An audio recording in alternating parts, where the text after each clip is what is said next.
Hello everyone. So ఇప్పుడైతే నేను మా మమ్మీ అండ్ మా అత్త మా షాను అందరం కలిసి ఇక్కడ మాంగళ్యకి అయితే వచ్చేసామన్నమాట. మా తమ్ముడు స్వామాలు వేసింది కాబట్టి పూజ రోజు కట్టుకునేనికే శారీస్ అయితే తీసుకుందాం అనుకుంది మా మమ్మీ.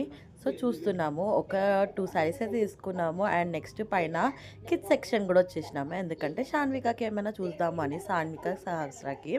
సో ఈ డ్రెస్ బాగుంది కదా అంటే సూపర్ అంటుంది మా షాన్ ఇక్కడ. అండ్ షాన్వికకి సహస్ర కూడా డ్రెస్సెస్ తీసుకున్నాము. అండ్ నేను మా మమ్మీ శారీ తీసుకున్నాము. మా చెల్లికి అయితే దొరకలేదు. అండ్ మా అత్తమ్మ కూడా ఒక శారీ తీసుకుంది. సో అందరం అయితే ఇప్పుడు ఇంటికి బయలుదేరిపోతున్నాము. శారీస్ చాలా బాగున్నాయి, మంచి రేటు కూడా వచ్చినాయి అనమాట. సక్సెస్ఫుల్గా షాపింగ్ కూడా కంప్లీట్ అయిపోయింది. సో వచ్చాక స్టిచ్చింగ్ కూడా అయిపోతుంది. షాను డ్రెస్ కొంచెం పొడవు అయిపోయింది అని చెప్పేసి ఇలా మా మమ్మీ స్టిచ్చింగ్ చేసేస్తుంది. అండ్ మా శారీస్కి కూడా ఫాల్ వేసేసింది. ఇది నా శారీ అనమాట. అండ్ ఇక్కడ ఈవినింగ్ అయిపోయింది, ఫుల్ చలి పెడుతుంది అని చెప్పేసి మా షాను ఊరికే చలి మంటేద్దామని అంటే మా హస్బెండ్ అయితే ఈ పాట్లో అయితే మంటేసేసినాడు. నేను అది పగిలిపోతుంది అనుకుంటూనే ఉన్నాను, కానీ పగలలేదు. ఈ డే అయితే కంప్లీట్ అయిపోయింది. నచ్చితే లైక్ చేసి సబ్స్క్రైబ్.